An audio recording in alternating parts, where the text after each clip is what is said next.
Peggy 18. Across the centuries, assassins and Templars wage a hidden war. One side fights for freedom, the other for control. The fate of humanity hangs in the balance, and that balance is shifting.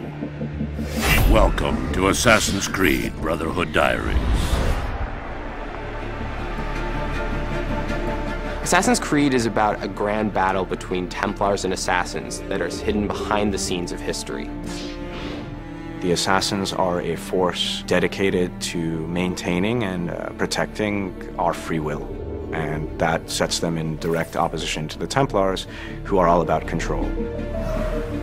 It's a very, very interesting universe where we have many levels of depth and many angles to explore. It's a totally immersive game where you get to relive amazing experience in a strong historical context. With Assassin's Creed, the fans are very important to us, and we know how many people are out there waiting for the next installment and are excited to see what's going to happen. So it's important on the story side that we deliver new twists, new turns, and that we continue the narrative the way we had begun. Assassin's Creed 1, as most of people know, was set in the Third Crusades during the 12th century. Assassin's Creed 2 was set in the Renaissance. This time around, we are going to focus especially on the city of Rome itself and on the life of Ezio, the second part of his life where he decides to build a new order, which we call the Assassin's Brotherhood. So Ezio is initially just a young guy who finds himself forced into this world that he never knew existed. He's then exposed to this war between Templars and Assassins, and then struggles and fights to find his place in things. And it just so happens to be sort of at the side of the Assassins.